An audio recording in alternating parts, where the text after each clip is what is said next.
Even when it hits something more than twice as heavy, the bit where you sit is remarkably unaffected.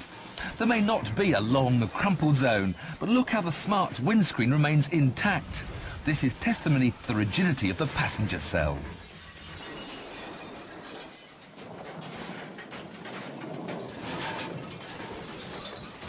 The downside of the shell's rigidity is that there's a greater potential for the crash forces to be transmitted through to the passengers. Ideally, you want to slow them down as gently as possible. So you get seatbelt tensioners that stop you lurching forward violently, and they're fitted with force limiters that give you a bit of slack before they dig into your chest. The car's also fitted with a driver airbag, a passenger airbag, and a steering column that will retract out of the way in a crash to give you more room to slow down. That's the theory, but no one knows how the car will behave when it's crashed at 70 miles an hour, which is where we come in. We've enlisted the help of engineering guru Dr. James Brighton. His team have converted a Smart so that the brakes, steering and throttle can be operated via remote control. Dr. Kim Blackburn will guide the Smart from a chase car straight into 20 tonnes of concrete block.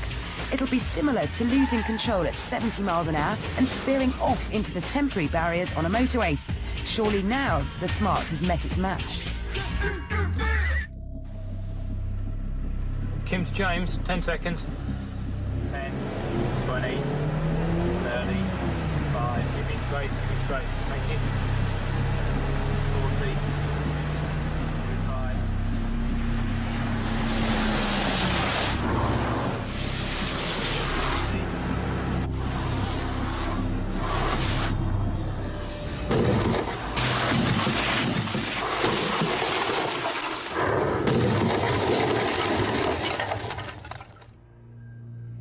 From 70 miles an hour to naught in 1 second.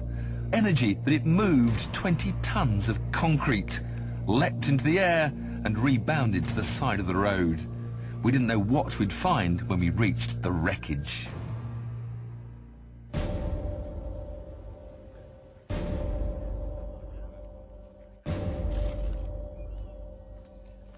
The steel cage has certainly done its job really well. You can still see the original shape, just that one nasty kink there. Don't forget, this is a car without a roof. The plastic was just shattered. So without even the strength of a roof, there hasn't been that much effect. You can in fact open the door. Bits fly out. And it's only really when you come around the front you do see that massive impact. Around the other side, though, it still looks remarkably like a Smart car. You can see the full shape of the door. Indeed, the door not only opens normally, it closes again. So that does show how well that cage has worked on this impact. We were staggered at how well the Smart seemed to have stood up to our high-speed collision, but couldn't help wondering how a conventional small car would have performed in a similar test. So we found out. Another remote-controlled 3-star NCAP car, 70 miles an hour into concrete blocks.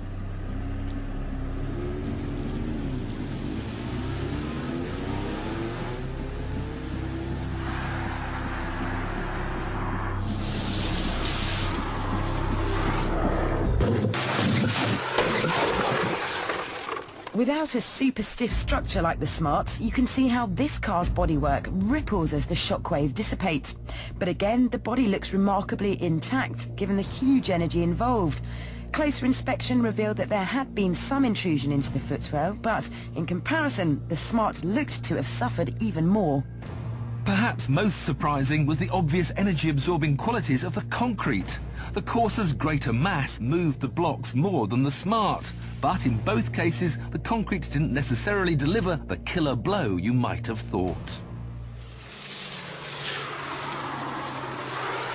But here's the rub. The cars may have stood up to the severity of the crash surprisingly well, but the humans inside wouldn't.